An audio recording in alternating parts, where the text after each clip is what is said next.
Welcome to MN college of special education psychological studies में आत्महत्या निवारण दिवस के अवसर पर एक अवेयरनेस प्रोग्राम आयोजित हुआ। इसमें ट्रेनीज और प्रोफेसर्स ने विचार रखे कि आत्महत्या समस्या का समाधान नहीं है, बल्कि संवाद, सहयोग और काउंसलिंग से हर कठिनाई को दूर किया जा सकता है। उन्होंने ये संदेश दिया कि अगर कोई व्यक्ति मानसिक तनाव या अकेलापन से गुजर रहा हो तो उसे अपने परिवार, माइट्रॉन या विशेषज्ञों से बात करनी चाहिए। समाज को भी मिलकर मेंटल हेल्थ पर खुलकर चर्चा करनी चाहिए ताकि कोई भी व्यक्ति निराशा में ऐसा कदम न उठाए। इस कार्यक्रम का उद्देश्य था लोगों में जागरूकता फैलाना और ये विश्वास जगना कि हर जीवन अनमोल है और सही मार्गदर्शन से कोई भी संकट पार हो सकता है। छोटी सी बातचीत एक नई उम्मीद की शुरुआत बन सकती है। एक 10वीं कक्षा के लड़के सुबह उठकर हॉल में नाश्ता करने जाते हैं। ये क्या कर रहे हो आप? आपके लिए तो बिल्कुल वक्त ही नहीं है मेरे लिए और हमारी बेटी के लिए। कहाँ बिजी रहते हो आप? मैं तो काम कर रहा हूँ। क्या काम देखते नहीं है क्या?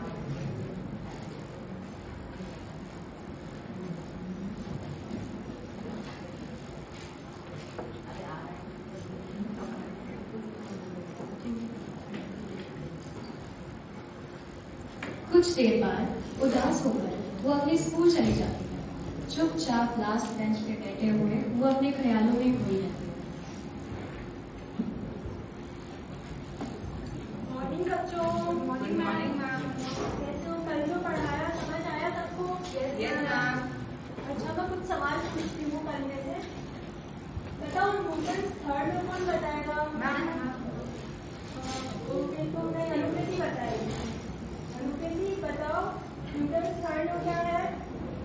अनुकृति अनुकृति अनुकृति अनुकृति। ध्यान था तुम्हारा? क्या सोने आए हो? सुबह सुबह आते ही सो जाते, किसी भी तुम्हारा नंबर तो आते थे, वो कल 0 नंबर आए हो। इसीलिए बोला था पेरेंट्स को बुला कर लाना।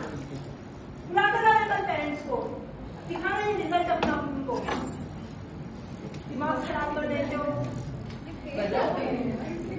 कितने कम मार्क्स आए, तो तेरे पहले आएंगे।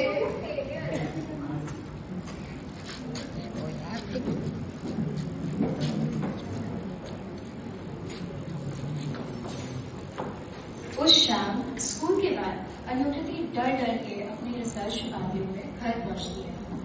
आगे बेटा, तुम्हारी रिपोर्ट कार्ड मिला तुम्हें? पीटीएम भरा? क्या वो दिखाओ। छुपा क्यों रही थी? क्या 0 नंबर मिले तुम्हें? ये क्या है अनुकृति? समाज में मेरी नाक कटवा के रखी हुई है तुमने।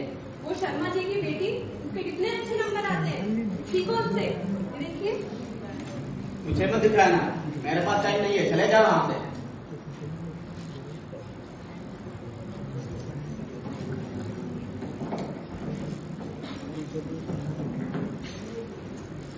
I am sorry mummy papa, I can't do this anymore.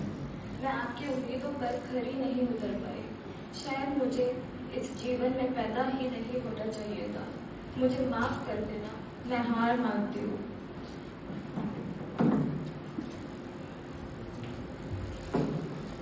आज हम सबने देखा कि कैसे बुलिंग और मम्मी पापा की लड़ाई एक बच्चे को अंदर से तोड़ देती है। ये छोटी बात नहीं है।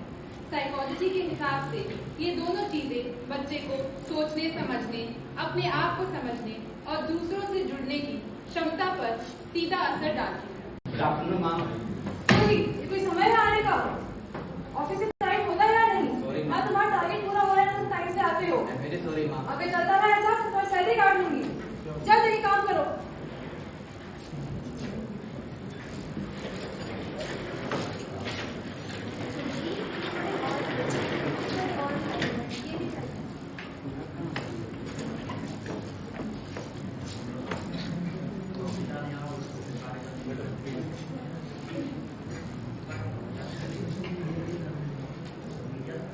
एक लंबे दिन के बाद थका हुआ जोशी घर लौट आता है।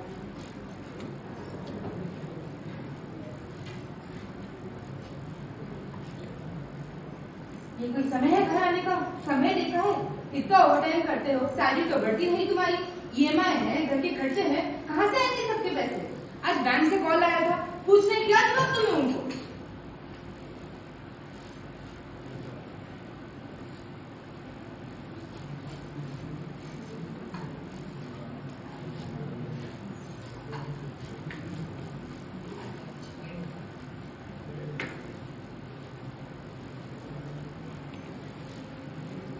मैं थक गया हूँ।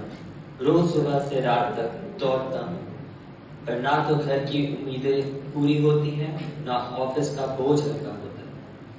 हर तरफ बस डांट, शिकायतें और हिसाब किताब, और मैं बीच में कहीं खो गया हूँ।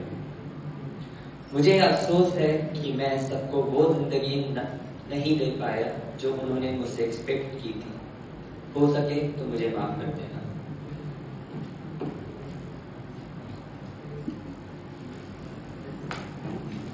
माध्यम से एक और अहम मुद्दे पर रोशनी डाली जाए, suicide prevention in the corporate world. हम सब जानते हैं कि आज के समय में जॉब का प्रेशर, डेडलाइंस, परफॉर्मेंस टारगेट्स और कंपटीशन बहुत ज्यादा बढ़ गया है।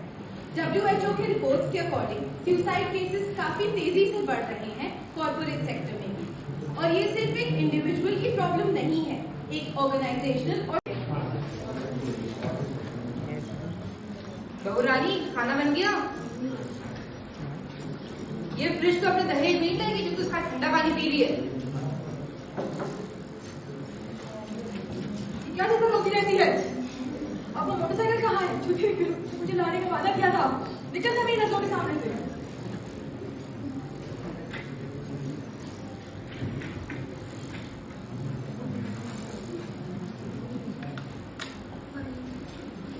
मम्मी, पापा, माफ करना।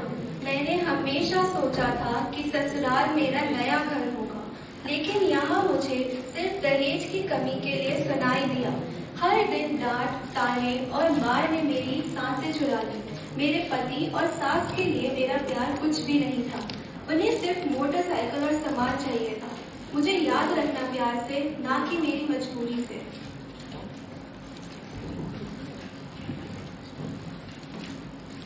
दोस्तों, जो सीन आपने अभी देखा, ये एक नाटक नहीं, हमारे समाज का सच है। जब शादी एक रिश्ता बनाने का समय होता है, तभी दहेज का बोझ उसे तोड़ देता है, कभी कभी जिंदगी तोड़ देता है। साइकोलॉजी के पर्सपेक्टिव से बात करें तो सुसाइड कभी भी एक वजह से नहीं होता है। ये एक मल्टीफैक्टोरियल प्रोसेस है, जहाँ पे बायोलॉजिकल, सोशल